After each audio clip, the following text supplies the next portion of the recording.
जिंदगी इंसान को कभी कभी कितना मजबूर और बेबस कर देती है। एक ऐसे मोड़ पे लेके आती है जब इंसान को समझ में ही नहीं आता है कि आखिर वो करे तो क्या करे। आज आपके सामने जो कहानी रख रहा हूं ये कुछ वैसी ही कहानी है। मेरे साथ इस वक्त भावेश और धारा मौजूद हैं। क्या आप अंदाजा लगा सकते हैं कि भावेश और धारा की एक छोटी सी बच्ची है, लेकिन वक्त देखिए कैसा है कि ये माता पिता अपनी छोटी सी बच्ची को अपने गले से तक नहीं लगा सकते हैं। आलम यह है कि वो बच्ची इनके पास में ही नहीं है और महीने गुजर गए हैं।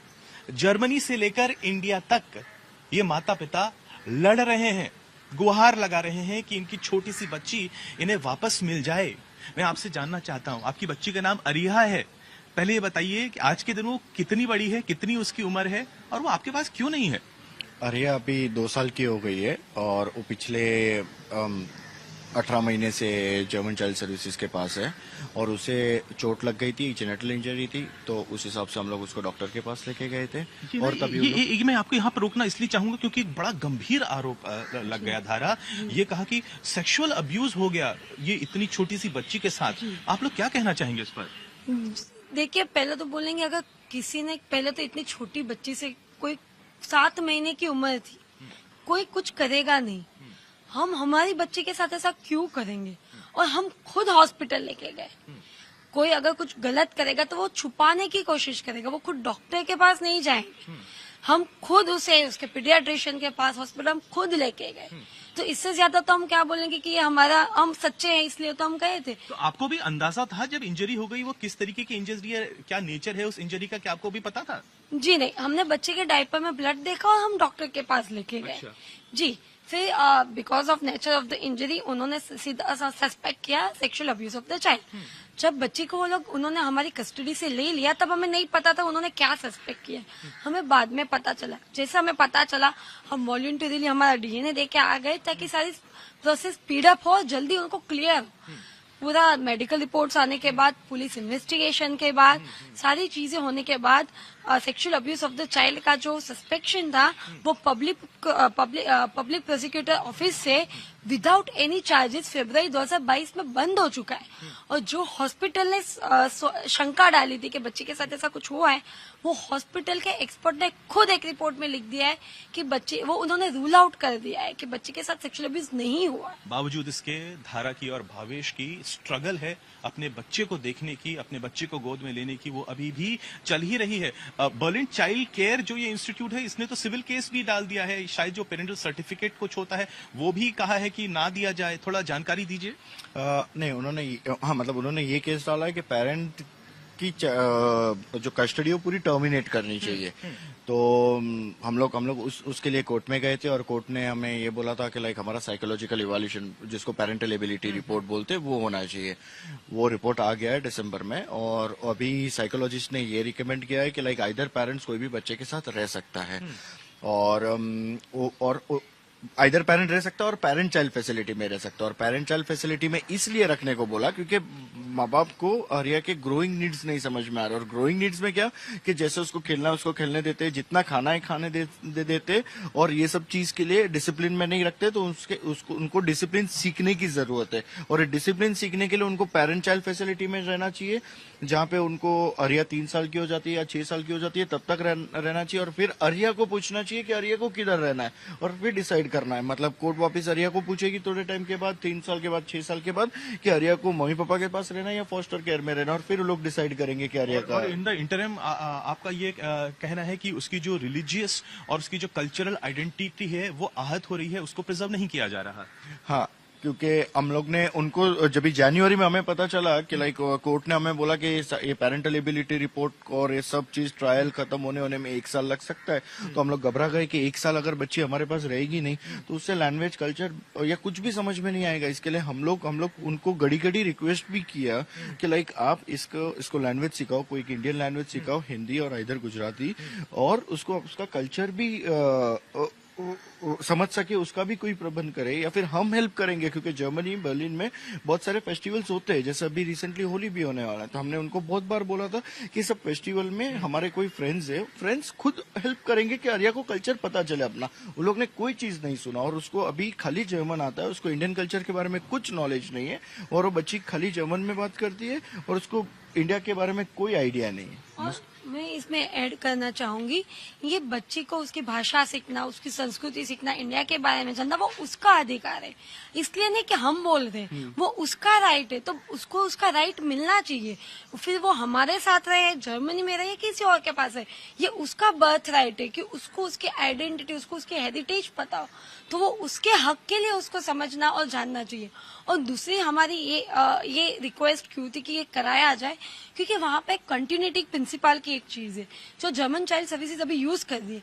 वो बोल रही है कि मदर पेरेंट्स के साथ तो वो 7 महीने ही बच्ची रही है, अभी 18-19 महीने से वो जर्मन कल्चर, लैंग्वेज, फूड में रह रही है, तो अभी वो पूरा जर्मन कल्चर, लैंग्वेज, फूड से यूज टू हो गई है, तभी उसको इंडियन कल्चर में शिफ्ट करना उसके लिए कल्चरल शॉक होगा।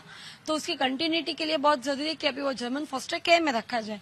और हमने बहुत सारे जर्मनी में से केस स्टडीज किए हैं कि कोर्ट बोलता है 2-3 साल के प्रोसेस के बाद कि पेरेंट्स ठीक है बच्ची को दे दिया जाए, पर कंटिन्यूटी प्रिंसिपल की वजह से बच्चे पेरेंट्स के पास नहीं आ सकते। तो इसीलिए हमने रखा रिक्वेस्ट की कि आप उसके राइट्स प्रिजर्व कीजिए, उसे इंडियन फैमिली में रखे, उसकी लैंग्वेज सिखाए, ताकि अगर 2-3 साल बाद भी अगर कोर्ट बोलेगा सब सही है तो हमारे पास आ सकती है, उसको कोई डिफिकल्टीज नहीं होगी।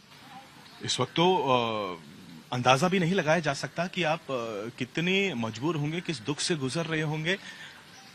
आर्या की तस्वीर तो हर वक्त दिमाग में, जहन में ही होगी आपके। हम आँख बंद करते तो हमें हमारी वो 7 महीने की छोटी सी नन्ही सी आर्या दिखती है। जब मैं उसको हाथ पकड़ के खिला रही थी, चलना सिखा रही थी, हम गुजराती में बोलते पापा पगली, हम उसको वो बोलते मैं चलाती थी, या पापा पगली। अभी भी बच्चे आपके ही गोद में नहीं है, किसी दूसरे के गोद में होगी। पता है भाई, हमारे पास नहीं है, हमको टेंशन देते हैं, उसका ख्याल रखा जाएगा नहीं। खाना एक रिपोर्ट में लिखा है, हमारे वहाँ इंडिया में क्या, हम बच्चा रोता तो तुरंत हमारे गोद में ले लेते। आर्या को हम यही करते थे, हमारे पास थी तो उन्होंने बच्चे को हमसे तुरंत दूर कर दिया, तो वो रो रही थी। तो एक रिपोर्ट में लिखा है कि फॉस्टर केयर ने बोला है बच्ची तो बहुत जिद्दी है, क्योंकि मैं उसको नहीं उठाती हूँ तो वो 2 घंटे तक रोती रहती है, जब तक वो 2 घंटे से ज्यादा रो के एग्जॉस्ट होके सो ना जाए। आप किसी भी 7 या 8 महीने के बच्चे को 2 घंटे के लिए रोना कैसे छोड़ सकते हो? हम रास्ते में भी कोई बच्चा रोता है ना 10 मिनट तो बोलते हैं क्या हुआ है, उसको क्या चाहिए दे दे। आप ऐसे लिख रहे हो, ये ऑफिशियल डॉक्यूमेंटेड है कि 2 घंटे तक उन्होंने आर्या को रोने के लिए छोड़ दिया। 8-9 महीने का बच्चा उसकी माँ की गोद के लिए तरस रहा है, इसलिए वो रो रहा है। उसको वार्मनेस चाहिए कि कोई मुझे गोद में उठा, आपने उसको रोने के लिए छोड़ दिया, आप बोल रहे हो बच्चा जिद्दी है। आखिरी बार धारा कभी बात हो पाई आपकी और आर्या से, और क्या बोला उसने, क्या कोई टूटा फूटा बोल पाई, वो आप समझ पाई? जी, वो जर्मन बोल रही है, उससे बात कर सके इसलिए मैंने भी जर्मन सीखना चालू कर दी है, ताकि उससे कम्युनिकेट कर पाओ। अभी हम 2 दिन पहले ही उसको ट्यूसडे को मिलके आए, अब वो बोलती है, वो ये भगवान की कृपा है कि इतने समय से वो दूर है, फिर भी वो हमसे पूरा बॉन्डेड है, अटैच्ड है, और वो आपको सोशल वर्कर के, साइकोलॉजिस्ट की रिपोर्ट में दिखेगा। जब वो मिलती है तो जो लास्ट मंथ हमसे मिली तो वो बोल रही थी मम्मा कोममित, उसका मतलब होता है मम्मा साथ चल, मम्मा साथ चल। अभी जो परसों हम मिलके आए तो वो बोल रही थी, जब समय खत्म हुआ मैंने बोला अभी तो तू घर जाएगी ना, तो बोली नहीं मैं तो मम्मी पापा के साथ जाऊंगी, इश्गे मित मम्मा पापा, इश्गे मित मम्मा पापा, मैं मम्मा पापा के साथ जाऊंगी। उसको वो बच्ची बोल रही है उसको क्या चाहिए। सोशल वर्क, साइकोलॉजिस्ट की रिपोर्ट में दिख रहा है कि बच्चे और पेरेंट्स ज्यादा बॉन्डेड है। जब वो लोग बोल रहे हैं साइकोलॉजिस्ट की रिपोर्ट में, एक्सपर्ट रिपोर्ट में, कि बच्ची फॉस्टर केयर से ज्यादा पेरेंट्स से अटैच्ड है, तो उसको वो बोल रहे हैं कि उसको अटैचमेंट डिसऑर्डर है, क्योंकि वो हमसे ज्यादा अटैच्ड है। अरे वो माँ बाप है इसलिए हमसे ज्यादा अटैच्ड है। माँ बाप की मुश्किल यही कहाँ खत्म होती है? लाखों रुपए तो कोर्ट केसेस में चले गए, भावेश की अब शायद नौकरी भी नहीं बची। हाँ, रिसेंटली आईटीज में जो ले ऑफ हो रहे हैं उसके अंदर मुझे भी ले ऑफ, मतलब हमारे कंपनीज में भी बहुत एम्प्लॉयज को ले ऑफ किया गया है। हम लोग जैसे तैसे अभी बहुत बहुत जैन ग्रुप्स और हिंदू ग्रुप्स जुड़े हुए, तो लोग ने अरिया का सेव अरिया कैंपेन जिन्होंने स्टार्ट किया, उन्होंने कुछ फंडिंग का भी वो लोग प्रयास कर रहे हैं कि कुछ फंडिंग भी हो जाए। हमें नहीं पता आगे हमारी बैटल कैसे रहेगी, क्योंकि बहुत मुश्किल से ऑलरेडी हम लोग डेप्थ के अंदर चल रहे हैं। ऑलरेडी 50-60 लाख के आसपास रुपीस में यूज हो चुके हैं और 20-30 लाख और शायद भरने बाकी है। प्रॉपर फिगर नहीं है मेरे पास, क्योंकि लॉयर के डेली चार्जेस जो लगते हैं वो सब भी आने बाकी है। और उसके बाद में जब भी कोर्ट प्रोसेस पूरा खत्म होएगा तो हमें ट्रांसलेटर, साइकोलॉजिस्ट और कोर्ट की सबकी फीस भी भरनी है, तो वो टाइम पे कितना अमाउंट आएगा पता नहीं। और अरिया को जहाँ पे रखा हुआ है उसकी भी पूरी फीस आने वाली है हमको, तो हमें एंड में नहीं पता हमारे पास कितने बड़े अमाउंट आने वाले और हमें कितना भरने को रहेगा, लेकिन इतना मुझे अंदाजा है कि लाइक ये 25 या 80 लाख के ऊपर का अमाउंट आने वाला है। और इसे बुरा वक्त ही कहिए आप, लेकिन बहुत स्ट्रांग है आपका कहना था। मैं आपसे जब पहले बात करी, स्ट्रगल को आप छोड़ेंगे नहीं, इस लड़ाई को छोड़ेंगे नहीं। छोड़ूंगी। हम लोग सही इसलिए छाती सीना तान के सामने आए हैं। गलत किया होता तो बेटे हम जो लोग सोच रहे हैं कि कोई माँ बाप अपने बच्चे से गलत कर रहे, उनकी सोच बुरी है। वो भगवान उनको सद्बुद्धि दे कि वो अपनी सोच सुधारे। और अब तो आप प्रधानमंत्री नरेंद्र मोदी से ही गुहार लगा रही हैं, क्या कहना चाहेंगी? हमें हमारे माननीय प्रधानमंत्री जी मोदी जी पे पूरा भरोसा है। वो बोलते हैं बेटी बढ़ाओ, बेटी बचाओ, बेटी पढ़ाओ। हमें पूरा यकीन है कि जब उनको पता चलेगा कि एक भारत की छोटी सी बच्ची ऐसे फंसी हुई है, एक अनाथ की जिंदगी जी रही है, वो बिल्कुल उसको नहीं छोड़ेंगे वैसे बेसहारा, उसे जल्द से जल्द इंडिया लाएंगे। हमें माननीय प्रधानमंत्री मोदी जी पे पूरा भरोसा है कि वो अरिया को इंडिया लाके रहेंगे। देखिए, माता पिता ने जर्मनी से लेकर भारत तक तमाम दरवाजे हैं जो खटखटा दिए हैं, सब जगह गुहार लगा दी है, सब जगह प्रार्थना कर दी है, अपील कर दी है कि कुछ भी हो, किसी भी तरीके से हो, उनकी नन्ही बच्ची को उन्हें दे दिया जाए, जिससे उसको प्यार दुलार दे सकें, अपनी माँ के साथ अरिया वापस आ सके।